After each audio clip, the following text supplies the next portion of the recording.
Hi hello ನಮಸ್ಕಾರ. ಎಲ್ಲರೂ ಚೆನ್ನಾಗಿದ್ದೀರಾ? ಎಲ್ಲರೂ ಚೆನ್ನಾಗೇ ಇರಬೇಕು, ಚೆನ್ನಾಗೇ ಇರ್ತೀರಾ ಅಂತ ಭಾವಿಸ್ತಾ ನಾನು ನಿಮ್ಮೆಲ್ಲರ Sheela Veerabhadrappa. Welcome back to my YouTube channel. ಎಲ್ಲರೂ ಚೆನ್ನಾಗಿದ್ದೀರಲ್ವಾ? ಸೊ ಇವತ್ತಿನ ವಿಡಿಯೋ ಪ್ರಾರಂಭ ಮಾಡೋಣ. ಇವತ್ತಿನ ವಿಡಿಯೋ ಬಂದು ತಮ್ನೇಲಲ್ಲಿ ನೋಡಿರ್ತೀರ ನೀವು ನಾನು ಯಾವ ವಿಷಯವಾಗಿ ವಿಡಿಯೋ ಮಾಡಿದ್ದೀನಿ ಅಂತ. ಸೊ ಈಗ ರಿವೀಲ್ ಮಾಡ್ತಿದ್ದೀನಿ. ಮಜ್ಜಿಗೆ ಮೆಣಸಿನ್ಕಾಯಿ ಬಗ್ಗೆ ನಾನು ವಿಡಿಯೋ ಮಾಡ್ತಾಯಿದ್ದೀನಿ. ನೋಡಿ ಎಷ್ಟು ಚೆನ್ನಾಗಿ ಬಂದಿದೆ ಮಜ್ಜಿಗೆ ಮೆಣಸಿನ್ಕಾಯಿ ಅಂತ.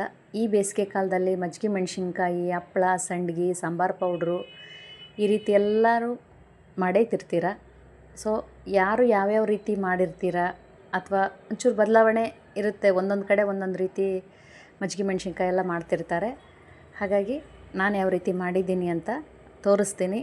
ಸೊ ಪ್ಲೀಸ್ ವಿಡಿಯೋ ಪೂರ್ತಿಯಾಗಿ ನೋಡಿ. ಹೊಸ್ದಾಗಿ ನೋಡ್ತಾ ಇರೋರು ಸಬ್ಸ್ಕ್ರೈಬ್ ಆಗಿ, ಲೈಕ್ ಮಾಡಿ, ಶೇರ್ ಮಾಡಿ, ಕಮೆಂಟ್ಸ್ ಮಾಡಿ ಅಂತ ಕೇಳ್ಕೊಳ್ತೀನಿ.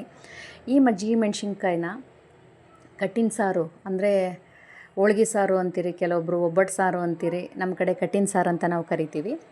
ಈ ಕಟ್ಟಿನ ಸಾರು ಅನ್ನದ ಜೊತೆ ಮಜ್ಜಿಗೆ ಮೆಣಸಿನ್ಕಾಯಿ ಕಡ್ಕೊಂಡು ತಿಂದರೆ ಅದರ ರುಚಿನೇ ಬೇರೆ. ಸೊ ನಾನಿವತ್ತು ಬೇಳೆ ಸಾರು ಅನ್ನದ ಜೊತೆನೇ ತಿಂತಾಯಿದ್ದೀನಿ. ಮಜ್ಜಿಗೆ ಮೆಣಸಿನ್ಕಾಯಿ ಕರ್ಕೊಂಡು ಮಜ್ಜಿಗೆ ಮೆಣಸಿನ್ಕಾಯಿ ಮಾಡಿ ಒಣಗಿದ ತಕ್ಷಣ ಕಟ್ಟಿನ ಸಾರು ಜೊತೆ ಮಾಡೋಣ ಅಂತ ಅಂದ್ಕೊಂಡಿದ್ದೆ. ಬಟ್ ಹಬ್ಬದ ಟೈಮಲ್ಲಿ, ಹಬ್ಬದ ಹಿಂದೆ 2-3 ದಿವಸದ ಹಿಂದೆ ನಾನು ಮಜ್ಜಿಗೆ ಮೆಣಸಿನ್ಕಾಯಿ ಹಾಕಿದ್ದೆ. ಹಬ್ಬದಲ್ಲಿ ಒಬ್ಬಟ್ಟು ಸಾರು ಮಾಡಿದಾಗ ಮಜ್ಜಿಗೆ ಮೆಣಸಿನ್ಕಾಯಿನೂ ಒಣಗಿರಲಿಲ್ಲ.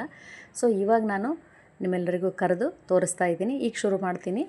ಮಜ್ಜಿಗೆ ಮೆಣಸಿನ್ಕಾಯಿ ನಾನು ಏನು ಹಾಕಿದೆ ಅಂತ ಹೇಳಿದರೆ, ನಾನಿಲ್ಲಿ ಒಂದು ಅರ್ಧ kg ಹಸಿಮೆಣಸಿನ್ಕಾಯಿಗೆ ಒಂದು 4 ಸ್ಪೂನಷ್ಟು ಸಬ್ಬಕ್ಕಿ, ಒಂದು 3 ಸ್ಪೂನಷ್ಟು ದಪ್ಪ ಉಪ್ಪು ಅಂದರೆ ಹರಳುಪ್ಪು, 2 ಸ್ಪೂನು ಜೀರಿಗೆ, ಇದಿಷ್ಟನ್ನು ಒಂದೇ ಮಿಕ್ಸ್ ಮಾಡಿ ಅಂದರೆ ಎಲ್ಲದನ್ನೂ ಸೇರಿಸಿ ನಾನು ನುಣುಪಾಗಿ ಈ ರೀತಿಯಾಗಿ ಗ್ರೈಂಡ್ ಮಾಡ್ಕೊಂಡಿದ್ದೀನಿ.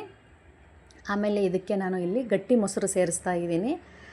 ನಾನಿಲ್ಲಿ ಅರ್ಧ kg ಹಸಿಮೆಣಸಿನ್ಕಾಯಿಗೆ ಇಲ್ಲಿ 4-5 ಸ್ಪೂನು ದೊಡ್ಡ ಸ್ಪೂನಿಂದ ನಾನಿಲ್ಲಿ ಗಟ್ಟಿ ಮೊಸರನ್ನ ಸೇರಿಸ್ತಾ ಇದ್ದೀನಿ.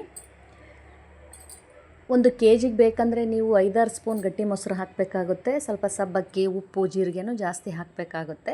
ನಾನಿಲ್ಲಿ ಅರ್ಧ kg ಹಸಿಮೆಣಸಿನ್ಕಾಯಿ ತಗೊಂಡಿರೋದ್ರಿಂದ ಈ ಪ್ರಮಾಣದಲ್ಲಿ ನಾನು ಸಬ್ಬಕ್ಕಿ, ಜೀರಿಗೆ ಮತ್ತು ದಪ್ಪ ಉಪ್ಪನ್ನು ಸೇರಿಸಿ, ಮೊದಲಿಗೆ ದಪ್ಪ ಉಪ್ಪು ಮತ್ತು ಸಬ್ಬಕ್ಕಿ, ಜೀರಿಗೆ ಪುಡಿ ಮಾಡಿಕೊಂಡು ನಂತರ ಮೊಸರು ಸೇರಿಸಿ ಪುಡಿ ಮಾಡ್ಕೋಬೇಕು.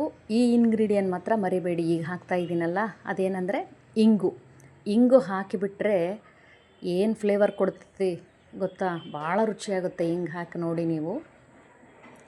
ಹಿಂಗೆ ಹಾಕಿ ಈ ಮೊಸರಿಗೆ ಚೆನ್ನಾಗಿ ಪೇಸ್ಟ್ ಮಾಡಿಟ್ಕೊಂಡಿರೋ ಮೊಸರಿಗೆ ಹಿಂಗೆ ಹಾಕಿ ಚೆನ್ನಾಗಿ ಸ್ಪೂನಿಂದ ಕೈ ಆಡಿಸ್ಬಿಡಿ. ಇದಾದ ನಂತರ ನಾನು ಸ್ವಲ್ಪ ಉದ್ದುದ್ದನಾಗಿ ಸ್ವಲ್ಪ ಖಾರ ಇಲ್ಲದ ಹಸಿಮೆಣ್ಸಿನ್ಕಾಯಿ ತೊಗೊಂಡು ಕಟ್ ಮಾಡಿ ಇಟ್ಕೊಂಡಿದ್ದೆ. ಮಧ್ಯದಲ್ಲಿ ಸೀಳಿದ್ದೀನಿ. ಈ ರೀತಿ ಉದ್ದುದ್ದನಾಗಿ ಸೀಳಿದ್ದೆ. ನಾನೀಗ ಅದರ ಮಧ್ಯದಲ್ಲಿ ಈ ಮೊಸರು ಮತ್ತು ಸಬ್ಬಕ್ಕಿ, ಜೀರಿಗೆ, ದಪ್ಪ ಉಪ್ಪು, ಇಂಗು ಎಲ್ಲ ಸೇರಿಸಿ ಪೇಸ್ಟ್ ಮಾಡಿ ಇಟ್ಕೊಂಡಿದ್ನಲ್ಲ, ಅದನ್ನು ಈ ದಪ್ಪ ಮೆಣಸಿನ್ಕಾಯಿ ಮಧ್ಯದಲ್ಲಿ ತುಂಬುತ್ತಾ ಬಂದೆ. ಇದು ಸ್ವಲ್ಪ ಟೈಮ್ ಹಿಡಿಯುತ್ತೆ ಮಾಡೋದಕ್ಕೆ. ಈ ಥರ ಕೆಲಸಗಳು ಮಾಡೋದಕ್ಕೆ ಮನೆಯಲ್ಲಿ ಒಬ್ಬರು ಇಲ್ಲಾಂದರೆ ಇಬ್ಬರು ಇರಲೇಬೇಕು. ಹಾಗಾದಾಗ ಕೆಲಸ ಬೇಗನೆ ಆಗುತ್ತೆ.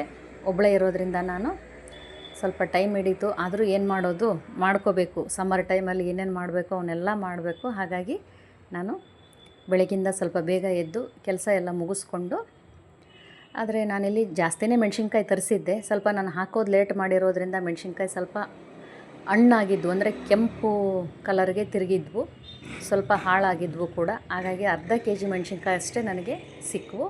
ಈ ಅರ್ಧ kg ಮೆಣಸಿನ್ಕಾಯಿನ ನಾನು ಮಜ್ಜಿಗೆ ಮೆಣಸಿನ್ಕಾಯಿ ಮಾಡಿ ಕರೆದೆ. ಈ ರೀತಿ ಆಗಿದ್ವು ನೋಡಿ, ಬಹಳ ರುಚಿಯಾಗಿದ್ವು ಕೂಡ. ಪ್ಲೀಸ್ ಎಲ್ಲರೂ ಸಬ್ಸ್ಕ್ರೈಬ್ ಆಗಿ, ಲೈಕ್ ಮಾಡಿ, ಶೇರ್ ಮಾಡಿ. ಈ ವಿಡಿಯೋ ಇಷ್ಟ ಆಗಿದ್ದರೆ ದಯವಿಟ್ಟು ಕಮೆಂಟ್ಸ್ ಮಾಡಿ ಹೇಗೆ ಬಂದಿದೆ ವಿಡಿಯೋ ಅಂತ ತಿಳಿಸಿ ಅಂತ ಕೇಳ್ಕೊಳ್ತಾ, ಮತ್ತೆ ನಿಮ್ಮ ಮುಂದೆ ಸಿಗ್ತೀನಿ ಇನ್ನೊಂದು ವಿಡಿಯೋದಲ್ಲಿ.